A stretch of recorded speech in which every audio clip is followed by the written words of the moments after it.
Hello, everyone, and welcome to the Ignorant Intellectual on Media. Today, we're going to do a mixed haul because I was at some thrift stores. I was at I used a new record store, and I had the intention of going to a bookstore as well, but I never ended up making it there. But I got a good amount of stuff that I thought I'd do a video on, um, and let's see what you think. All right, so basically, I live more in the east side of the city that I live in, but there is a section of the city on the west side that has a road. It's a commercial road, a lot of stores and everything. It's a commercial road in the city.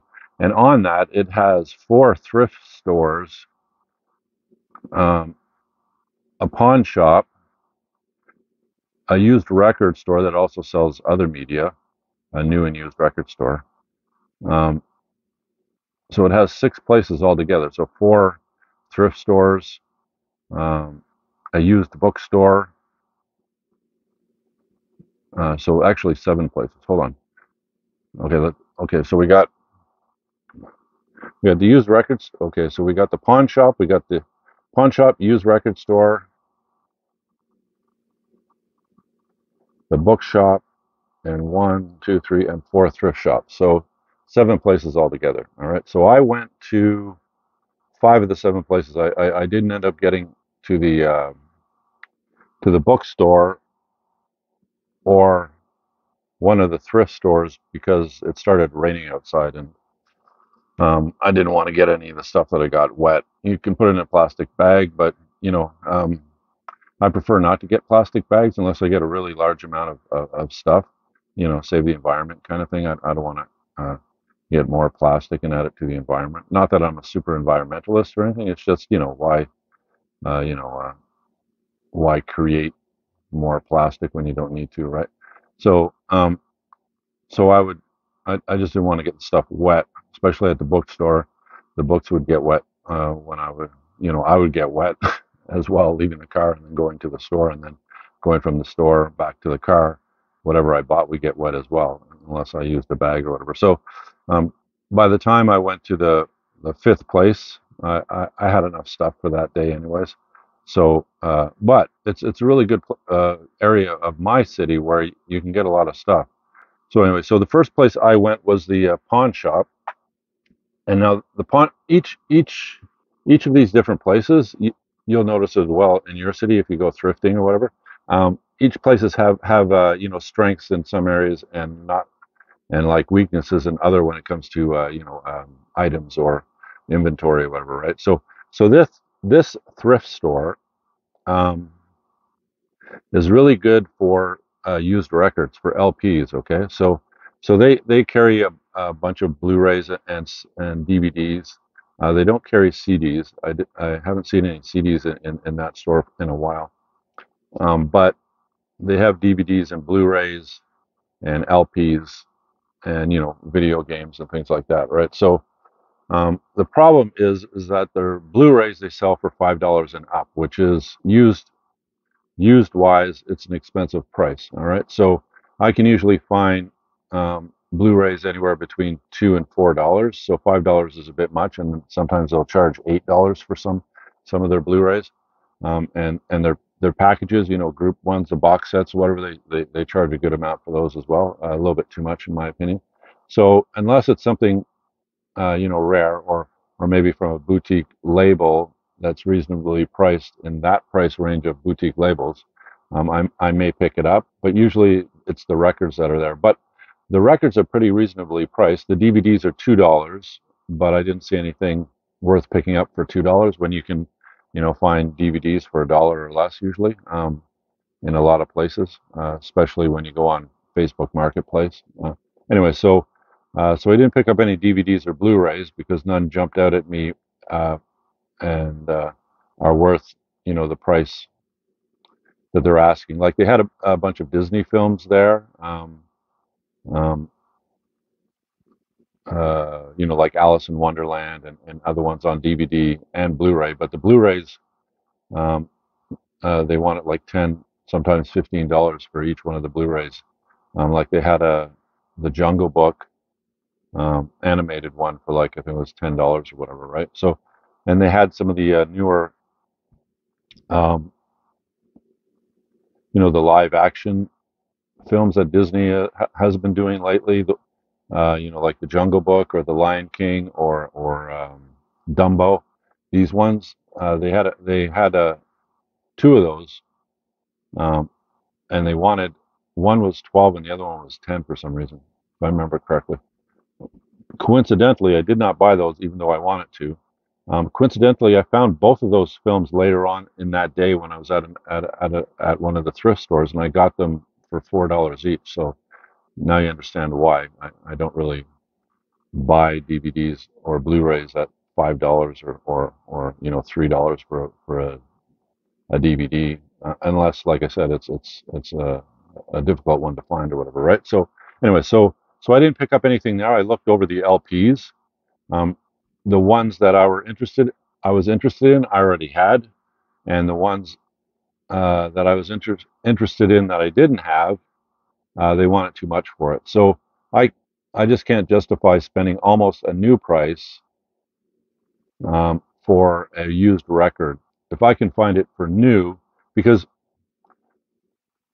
my main purpose for LPs is, it's nostalgia, number one, but number two is I use them, I hang them on my walls as art pieces. So the newer the cover looks, the better the wall mount of that album looks. So I prefer actually a new cover over an old cover. But if the new cover is $30, like if I buy it new, it's going to cost me $30, and then I can find a used one that has a nice cover, even though maybe the record's a bit scratched or whatever.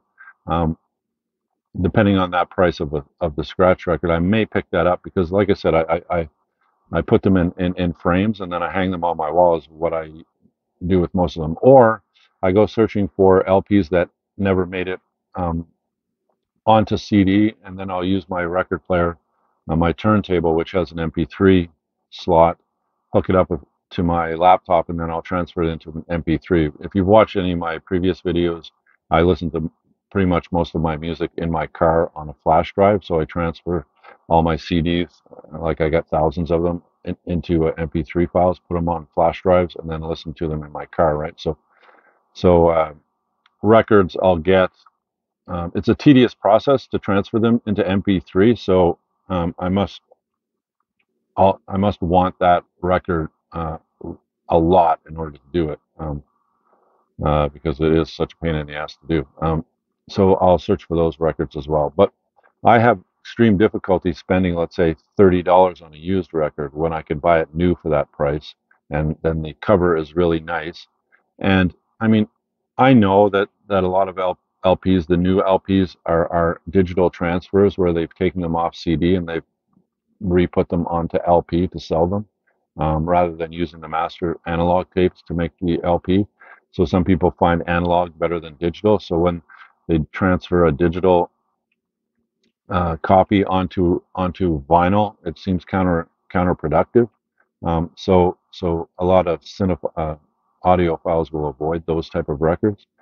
I don't hear the difference. I'm not like crazy into that. I find CD music sounds better than LP, even though shoot me.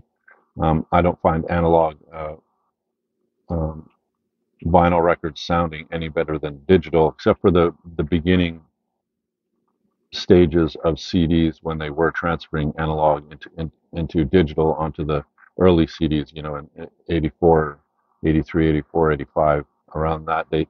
The transfer and the technology that they were using wasn't good, so it did sound flat on CD, unlike on an analog LP or whatever, right? So, but once they got the process down really well, I'm sorry, but the CD sounds better than the LP. Shoot me if you want to, but I, I don't hear. You don't hear the cracking. You don't hear all the distortion and everything else that you get on a record, especially after you've played it 100 times, right? Um, so it has lossless sound. A CD does, right? So, anyways, so I prefer CDs over LPs, but I will listen to LPs if that's um, rule of thumb. Probably is if it was recorded in analog before the CD days, then then even if it maybe sounds worse to me, anyways, um, the producer of that, the band or the artist that uh, created that album, created it in an analog environment to be to be put on a platter, to be put on an LP. So maybe that's the way you should listen to it, right? To get the full experience of how they, because they weren't thinking digitally when they were making uh, the album. They were using the equipment that they had at that time to make it sound the best that they thought it would sound. So the best representative of that would be, the original um, cut for it on an LP, right? So yeah, I understand that point. Um, but anything, let's say after 1985 or let's say late 90s, late 80s, early 90s, that period, and then on CDs. Uh, Most artists recorded on digital equipment onto digital CDs. So putting that on an analog, maybe they still transferred from analog to digital. I'm not sure, but uh, once CDs became the most accepted form of music, um, that's how artists started recording their music. And then to retrofit that back onto an LP seems really retrograde and counterproductive, right? And the only way I buy any of those LPs would be exactly for wall mounts on my wall. I wouldn't buy it. I'd buy the CD to listen to it if I was going to listen to it, right? So anyway, so there's all this argument between analog and digital, which sounds better, and so on and so forth. But uh, I didn't pick up any of the albums at that pawn shop because um, they wanted too much for them, uh, or I already had them, right? So I didn't actually buy anything at that pawn shop when I went out. So the second place I went to was the used record store. Now they have used records, they have new records, they have used Blu-rays, 4Ks, DVDs, and new and used and CDs. All right, so it's kind of like a new and used record store that also does video as well, movies as well, right? So it's not my favorite place to go. My favorite place to go is the one downtown, but this one is okay. And I found one item in that location, but I probably spent too much on it. But I like the movie, and um, I had the urge to buy it, so I bought it.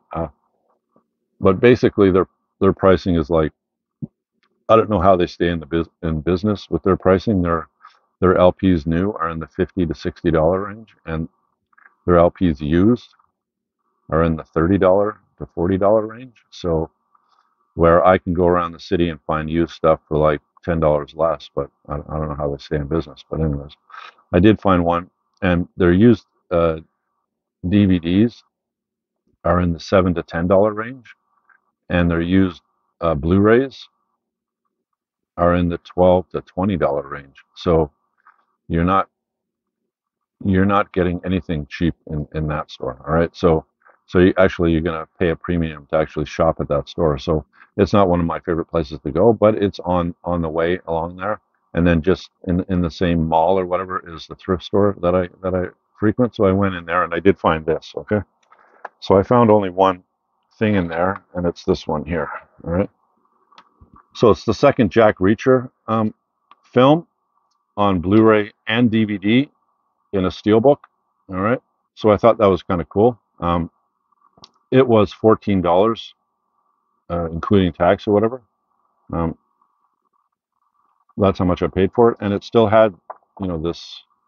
What are these called? Maybe you can leave it in the comments and tell me what this is called. Anyways, it's still intact and it's still in perfect condition, and so is the Blu-ray. The film itself is fun. I think the first Jack Reacher film was good, and this one is good, but um, I like this one more because it's done by one of the directors that I like to collect, and that's Edward Zwick. I don't know if you know who Edward Zwick is, but he's done films like Legends of the Fall. He's done, Glory, The Last Samurai, Blood Diamond, that kind of thing. And it also stars, um, what's her name, the Canadian actress. I wrote it down, Kobe Smulders. Um, she was on How I Met Your Mother, and she's like a Shield agent in the MCU. Well, she plays um, an army. What was she? A major? I think she was a major in this. And then she's wrongfully accused of killing two of her, like smuggling illegal arms into the country from I think it was Afghanistan.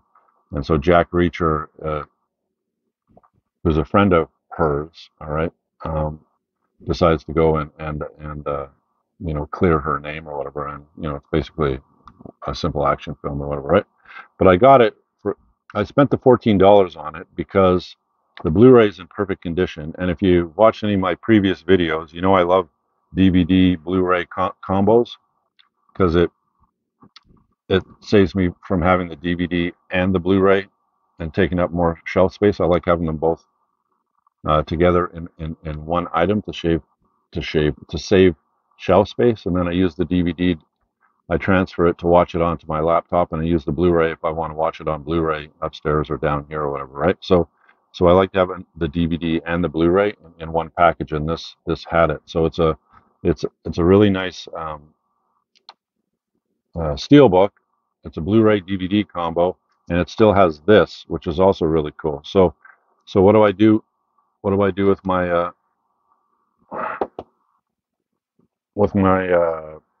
DVDs and Blu-rays that have paper involved or are in packaging or steel books? I always protect them, right? So, so I get one of these. All right, you can get them off Amazon. They're 6 by 9, 6 inches by 9 inches, and I'll just put it inside to protect it, so it stays in the condition that I got it when I bought it. If I would have, if I would have, if I would have bought it new, but I bought it used, but still, it's in perfectly new condition. So let's keep it that way.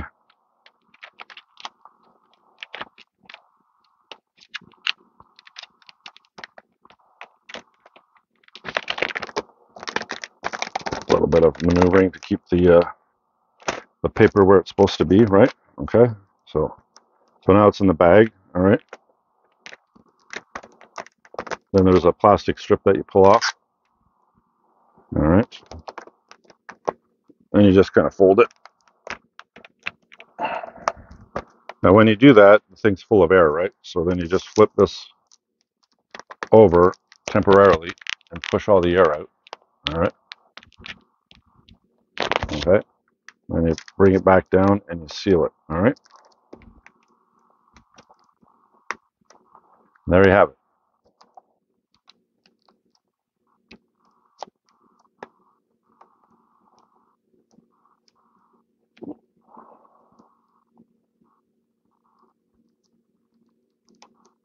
And now I'll put it in the Edward Zwick section of my collection. All right. So that's the only thing that I found at that used record store because, like I said, they charge ridiculous. This is how ridiculous well, I don't know. Do you think I'm being too picky or whatever? But I just have a lot of difficulty spending $50 on an LP. Don't you? Anyway, so they have a clearance bin. All right, in that store they have a clearance bin, and in that clearance bin they have a lot of new records, very few used records. All right, because people have a tendency to keep their records, I think, or maybe they're offering too low a price for people's comfort to buy them. Anyways, sometimes that happens. So if you go into a used record store and like 90% of their inventory is new and only 10% of it is used, it means usually means they're offering too little for, if you walk into the store and say, I'd like to sell some LPs, what kind of price can you give it for me? And then they tell you and you go, no, thank you. And then you leave with your stuff, right? So they probably offer too low of pricing when they're buying used stuff because most of the store is new, right? So, but just as an example of what I mean, they have a clearance bin. So they buy stuff, and maybe they made a mistake buying it because it doesn't sell well in the area that they are. Maybe it sell well in different parts of the country or whatever. But in the area that I'm in, maybe that record doesn't sell so well. So they made a mistake. So what they do is they're selling it at a clearance price to get rid of it, right? So you go into the clearance bin, and even in the clearance bin, these things that they're charging $50 to $60 or more for, right? I mean, some of the records are over $100. And this is new. This isn't like first issue Beatles albums or anything, right? This is just basically new stuff, right? And they have it in the the clearance bins, and they're still over $30. They're like 35, $40 for them. They got them for like maybe 10 or 20% off, and that's it. And they're all stuffed in the clearance bin. So even in the clearance bin, you're paying a ridiculous price.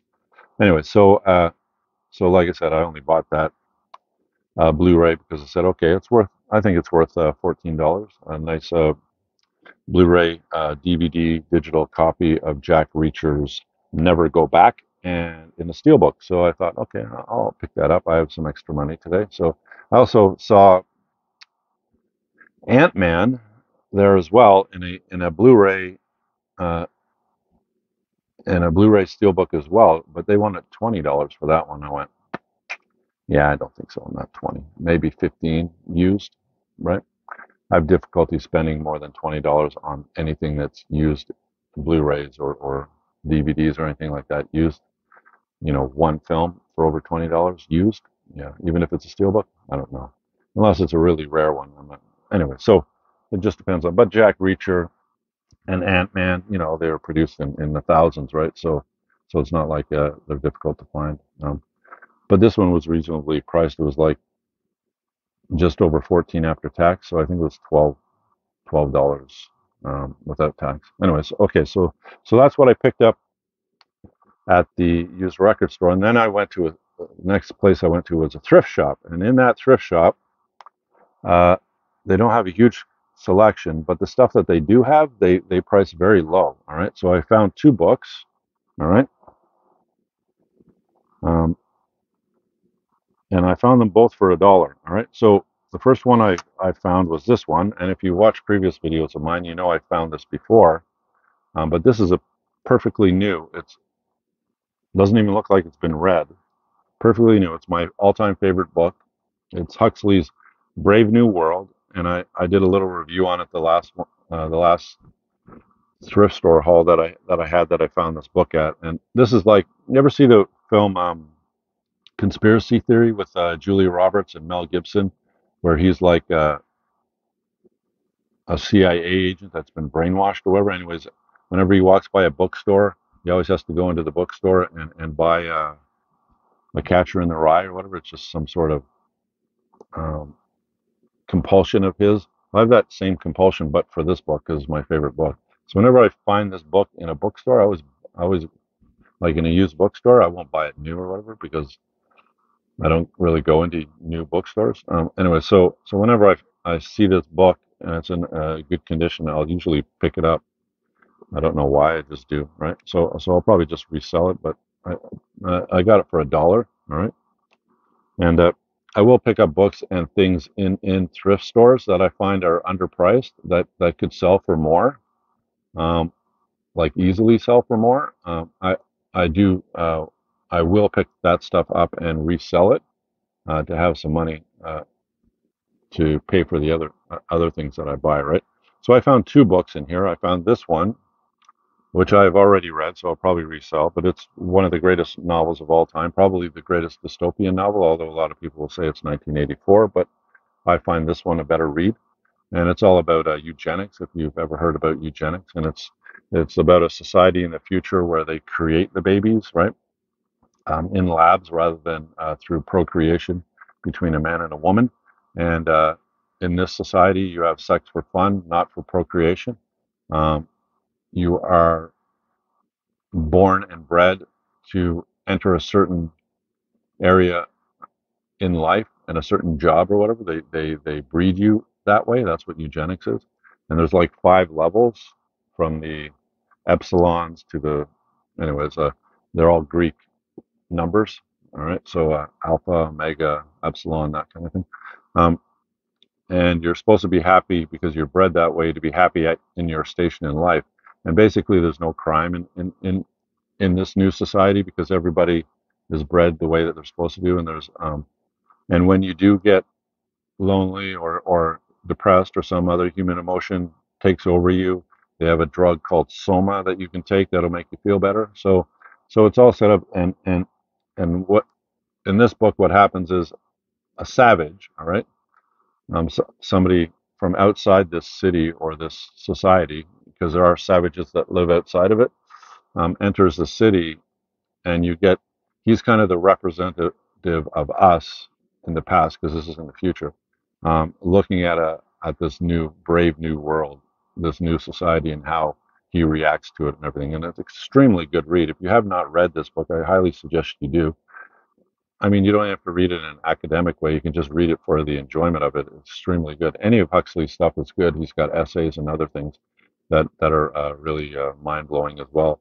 But this book is the centerpiece um, of his legacy, and this is an extremely good book. All right, so I picked it up for $1, and it's worth a lot more than that used. All right, new it was 16.95. So anyway, um, so I'll probably sell this and have some money to buy some other stuff as well, right? Okay, and I picked up a second book as well, and it's called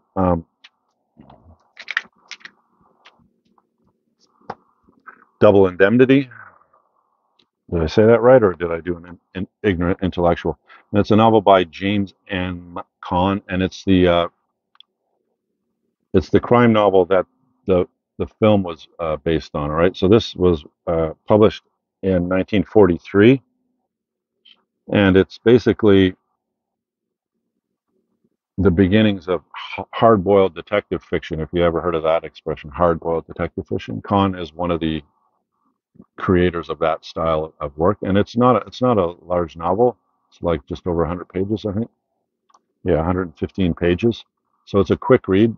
The main purpose I got this for, so it's like a crime film noir type of book, um, is I'm doing a series also of book versus film, and which one is better. I've done one installment of it so far, and that was Who's Afraid of Virginia Woolf, and I picked this one up because Double Indemnity is one of the big um, movies in the history of cinema. So I thought I'd pick up the book and read the book and then compare the two. So that's the reason why I picked this book up. So it's supposed to be pretty good. It's supposed to be one of the early hard-boiled type of novels where you have like tough guy detective agencies and caught in between a corrupt police force and criminals themselves, and fighting back at both, right? You know what I mean? So I mainly picked this one up. It was $1 as well. So I'll read it. I'll probably just resell it. If I like it, I'll do what I usually do if you've seen previous videos, I'll go find a nice leather bound edition of this, if there is one, and keep it in my collection. But I don't really keep these all that often. I usually will read it and resell them, right? So anyway, so look forward to a double indemnity book versus movie video in the future. All right, so that's Double Indemnity. So those are the two books that I found at the first uh, thrift store that I went to. Now, the second thrift store I went to, they didn't have a lot either, but they're reasonably priced as well. And I found two things at um, that place. The first thing I found was Superman Returns, a DVD steelbook.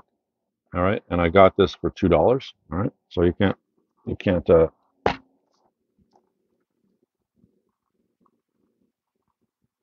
go wrong with that, right? So it's a steelbook. I have this on Blu-ray and I have this on DVD. So I think I probably combined the DVD with the Blu-ray. So this will probably just add space to my collection. But it's a nice steelbook, and it's got some extra features on it that the main ones don't, if I remember correctly. Like it's got a full disc of special features. So um, we'll see what the special features are when I watch it. And it's a steelbook. It's in really nice condition, new condition. If it wasn't, I wouldn't have bought it. If it was scratched or whatever, I wouldn't have picked it up. So the first thing you do is, at least I do, is I will put it in a protective bag.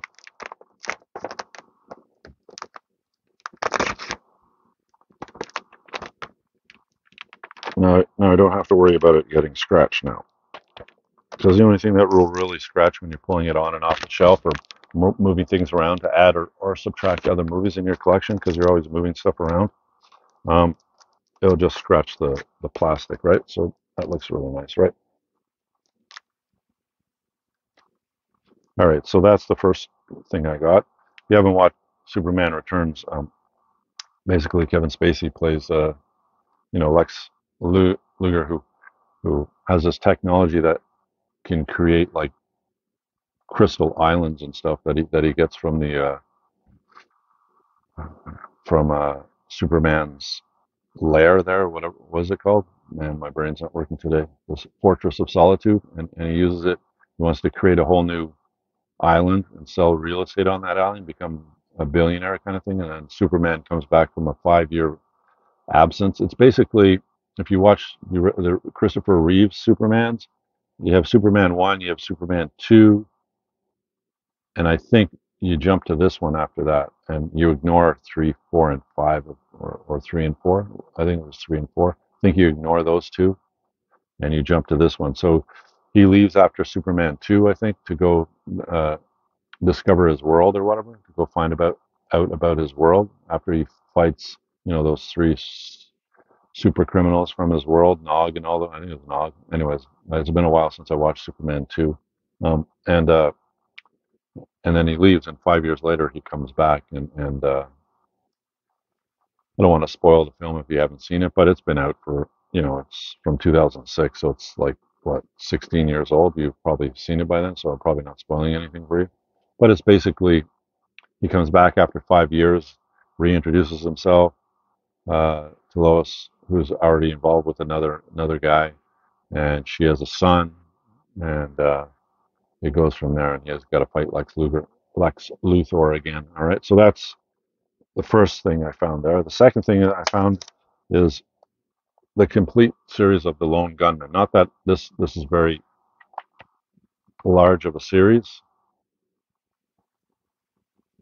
It's only 3 discs, and it's only 13 episodes, and it's basically like an offshoot of the X-Files. Basically, the Lone Gunmen are 3 guys who have made appearances in the X-Files, and they go.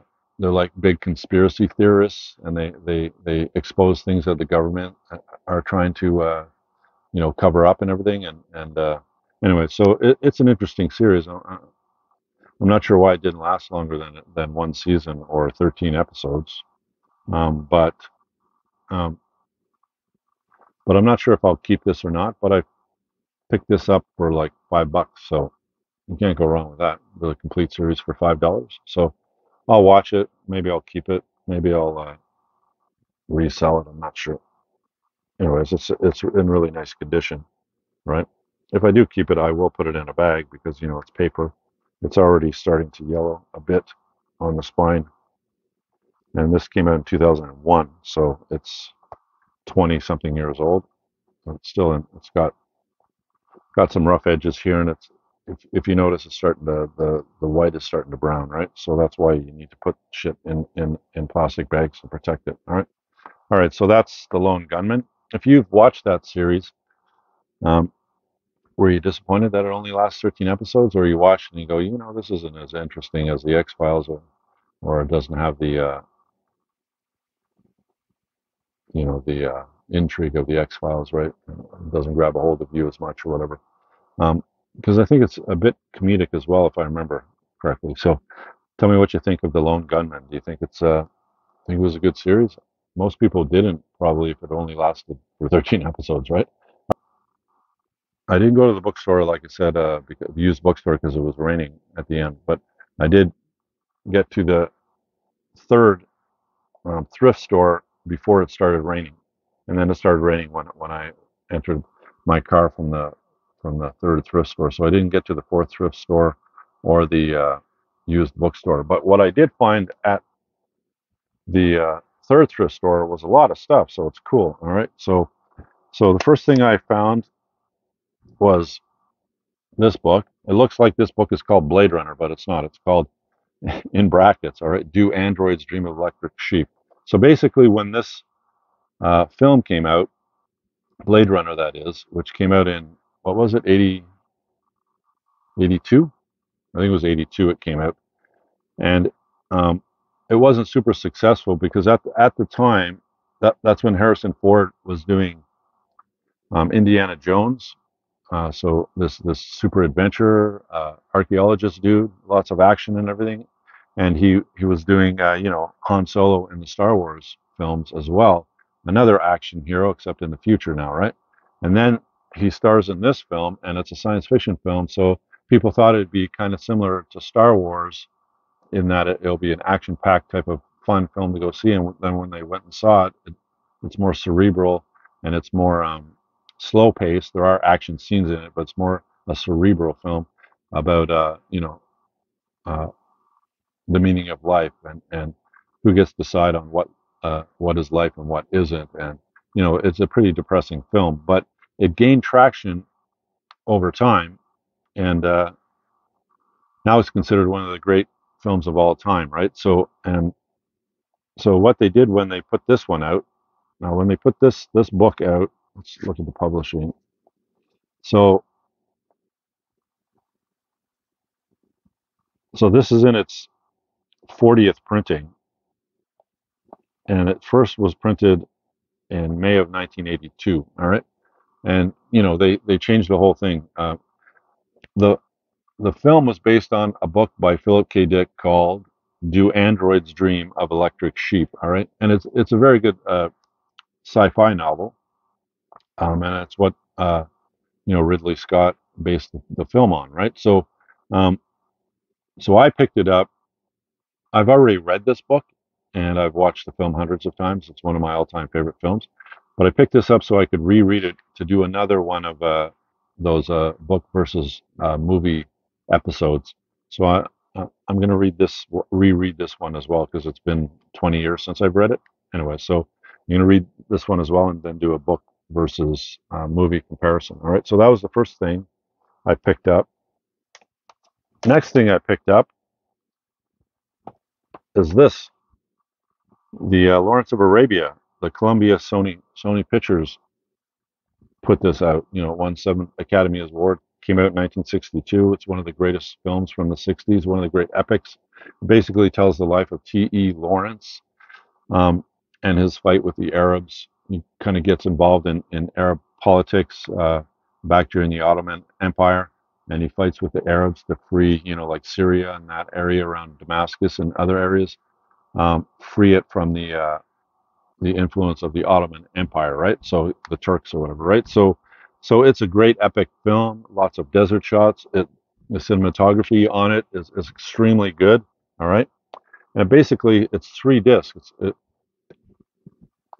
It's almost like a Criterion without being a Criterion. Sony did a really good job in releasing this. So basically, you have a digital code.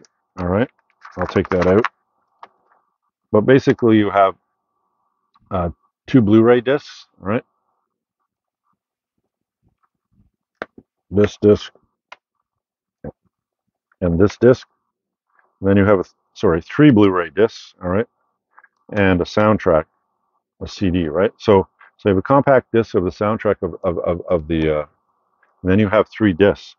The first disc is the restoration of the film. All right, and disc number 2 is a bunch of extras. Right. So you've got Peter O'Toole revisits Lawrence of Arabia, the making of Lawrence of Arabia documentary, a conversation with Steven Spielberg, Man, Jordan, the camels are cast, In Search of T.E. Lawrence, Romance of Arabia, Wind, Sands, and Star, the making of a classic 1970 version, newsreel footage, theatrical advertising campaigns, and Disc 3 is never before released deleted scenes with introductions by Anne V. Coates and The Lure of the Desert, Martin Scorsese on Lawrence of Arabia, Lawrence at 50, a classic restored, all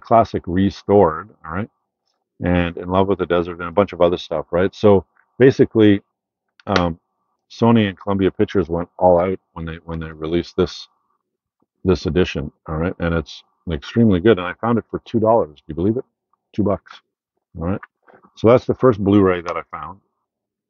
Um, the second Blu-ray I found was one of my favorite Ron Howard films, and that is Willow. Now I have this on DVD, but I don't have it on Blu-ray. Again, I found this one I think was $4.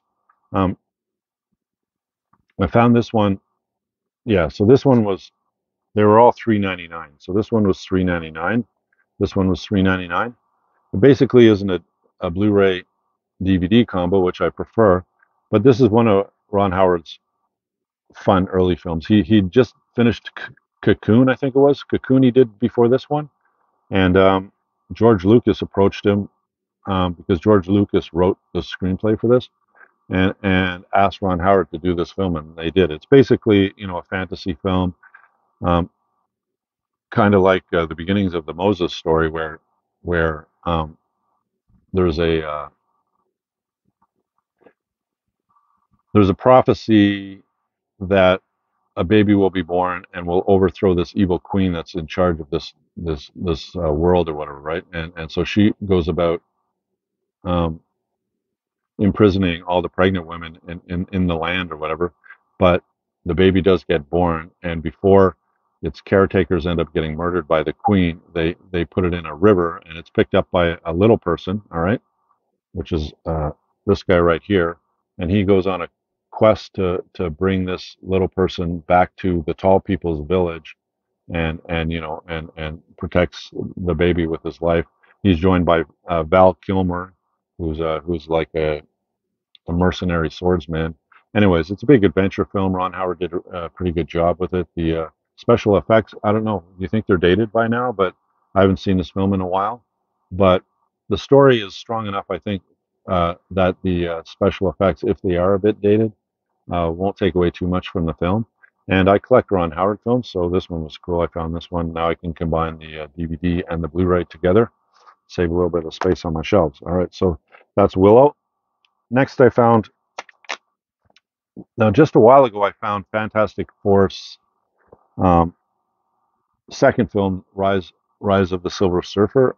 I think it was on a steelbook DVD, but now I found both films together in one Blu-ray. So the two Blu-rays together in one package. So I think I don't think I have these on Blu-ray. So if I have them on DVD other than the steelbook, then I'll probably combine them. Um, but I'm not a Tim Story fan. Tim Story directed this film. He did a bunch of films that are like mediocre, and these two are kind of mediocre as well. But I really like the second film because I was a big fan when I was growing up of the Silver Surfer, and it's really fun to watch him come to life on screen or whatever, rather than just in the comic books, right? So I've always liked that second film. So I figured, hey, I saw this one for $4, get both movies on Blu-ray. I'll buy that. All right. Um, so that's what I did. All right, so that's uh, the next one. Then I found one of Tim Burton's greatest films. All right, and that is Sweeney Todd. All right, starring Johnny Depp. Now this is one of the weirdest musicals I've ever watched. All right, it's like usually musical and dance musicals are upbeat and they're bouncing around, but Tim Burton took all that crap out of that. All right, so this was um, it goes back in history, but there was a 1979 Broadway play musical called Sweeney Todd as well, and it was Sondheim. I think it was Sondheim that did the music and the direction for that with another gentleman, and basically they uh, Tim Burton saw it and was fascinated by it and had it in his head, and he wanted to do a film about it. So he approached Sondheim, is it? He approached him and said, "Let's do a movie of this." And what they did was they took out all the dance scenes, took out all that musical kind of thing, and just had the people singing. And basically, 75% of the dialogue in this film is is the characters singing, but there isn't a backup singing, there isn't dancers behind them. It's a really really dark film with lots of blood. All right, so it's kind of like it almost harkens back to the early days of cinema. It's almost like a silent film because there's so little dialogue. It's mostly singing, and it's really dark. It's um, lots of shadows, um, and it basically stars Johnny Depp as Sweeney Todd, who's a barber and a serial killer who kills victims who come to his barber shop for haircuts and shaves. He basically slices their throat, and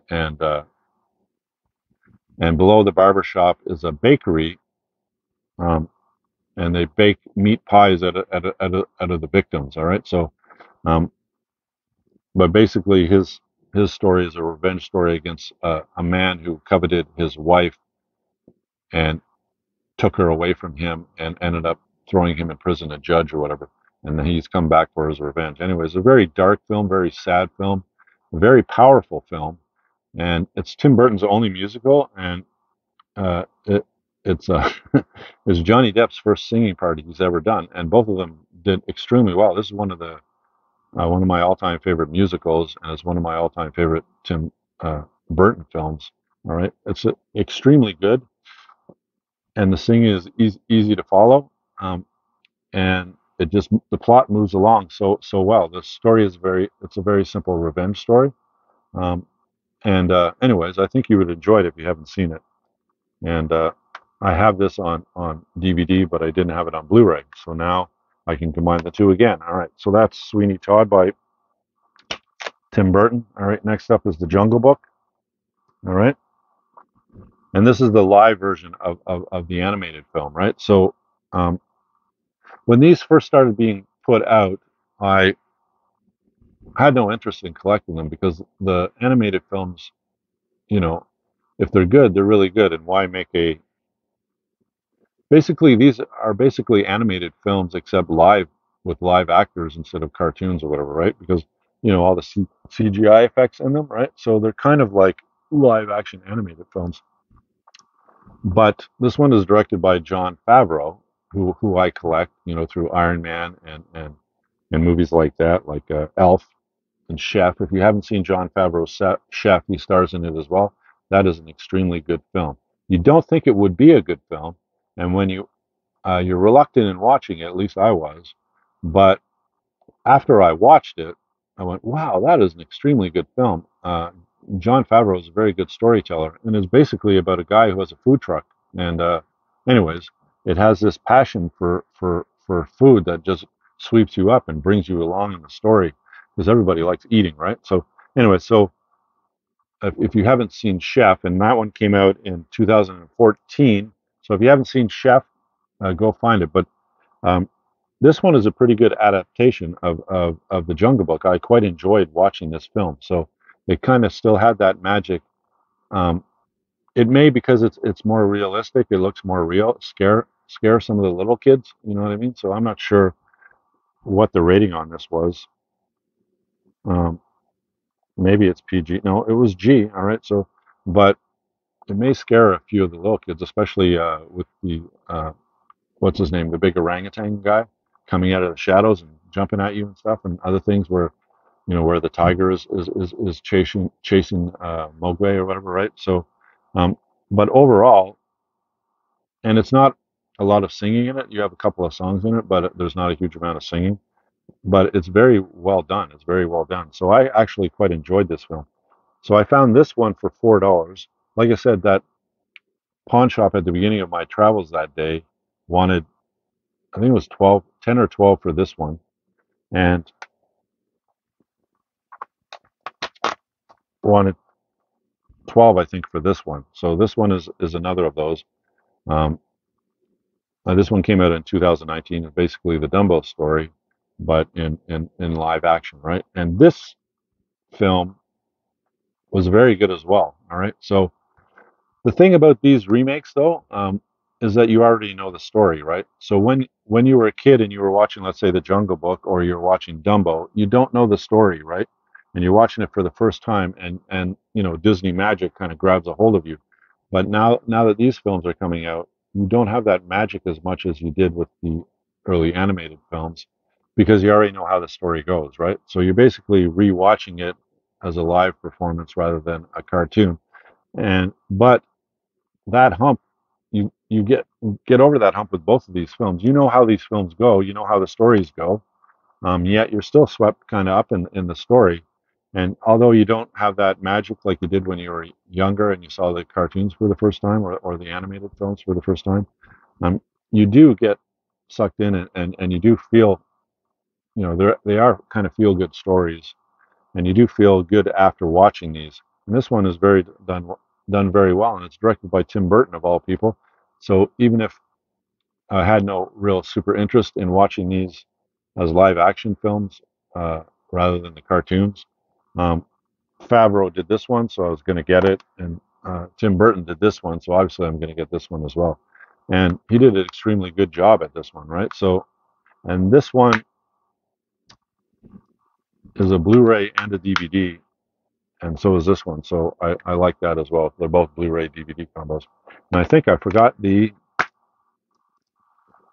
Blu-ray in my Blu-ray player upstairs because I just watched this a couple of nights ago. So I'll have to go upstairs and grab it, not forget. All right, so that's Dumbo. All right, and next up, I found this one. All right, the Ben-Hur 30, I think it's the 35th, yeah, 35th anniversary edition of Ben-Hur, which came out in '59. So 35 years after '59 is what? Did it come out in '59? Yeah, it came out. So this came out in 1994, right? If I did my calculation correct. So it's a DVD, and it hasn't been opened. It's still in its plastic, right? So I have this film already on a snapper case. Um, so I've seen it. It's a very good film. I mean, you can't go wrong with Charlton Heston, even though his politics when it comes to guns um, is controversial.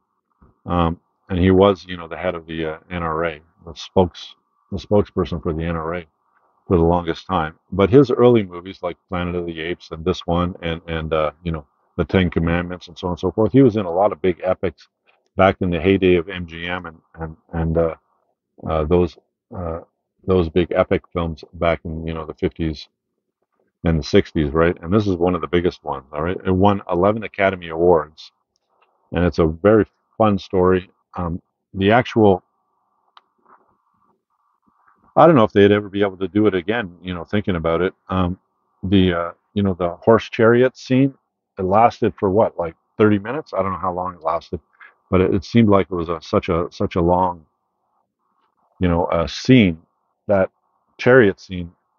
My God, and they had thousands of extras in films like this back in those days. And imagine trying to do that now. They don't do that anymore. They just CGI all the people that they need, right? Um, so the budgets on these things were huge. I think this one was 15 million, and that was a lot of money back in 1959. I think it was a $15 million budget, 15 million, maybe 16. And anyways, if you haven't seen this film or any of Charlton Heston's film back in the early days in the '50s and '60s, um, you should try to find it and watch it. All right. So this is the 35th anniversary edition, still in plastic, and this cost me $8. So um, it's not in Blu-ray; it's in DVD, and I haven't opened it. I'm not sure if I will. I bought it mostly not to watch it because I already have the film. I bought it so that I can pop it up somewhere as a showpiece. I have certain. I have Singing in the Rain over there. I have the Kazan collection over there. I have James Dean collection over there. I have the Complete New Yorker on CD over there, or DVD or whatever. So anyway, so I just like popping them up and putting them on top of things. It makes the den look nice, right? So, and for $8, you can't really go wrong with that. So I'm going to put this in a plastic bag to protect it and protect the plastic that it's already in, um, to keep it brand new, right? All right. So that's Ben-Hur.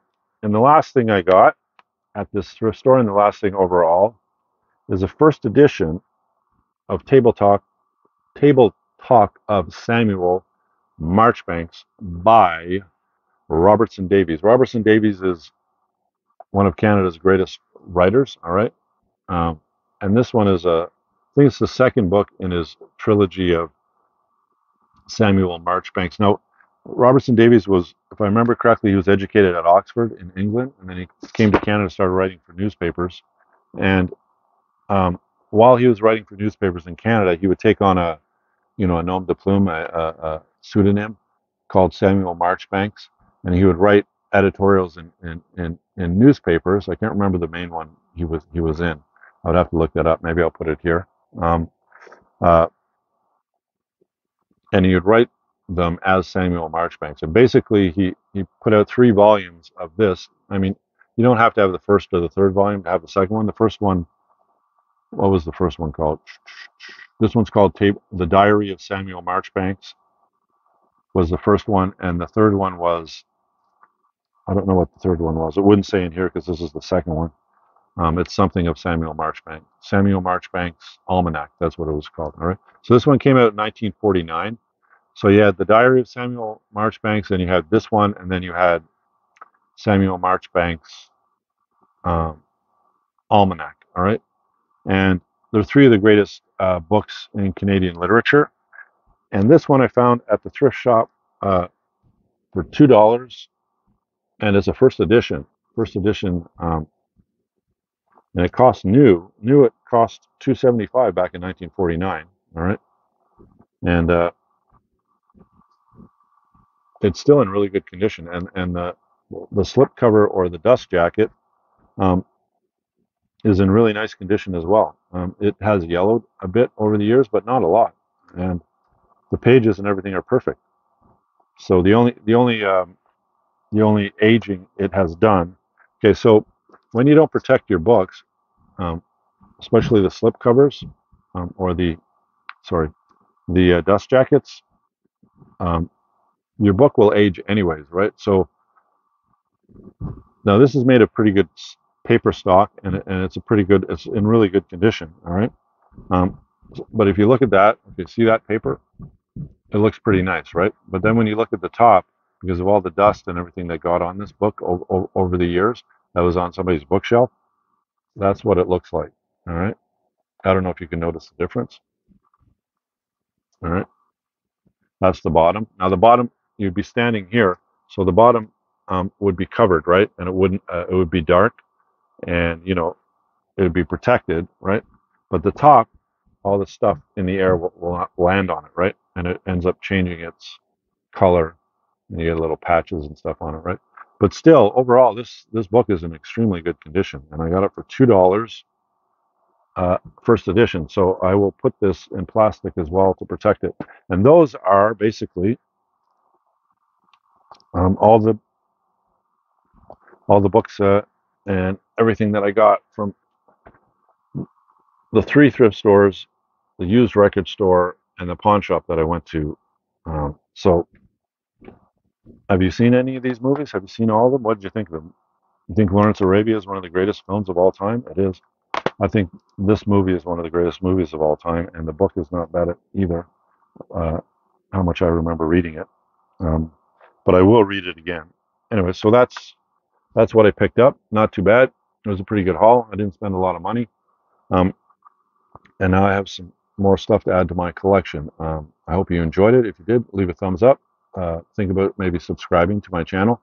I always keep putting out videos, and whether it's on books, movies, CDs, any type of media, right? And they're usually pretty interesting. So thank you for watching. I really appreciate it, and I'll see you in my next video. And you have a good day, and bye for now.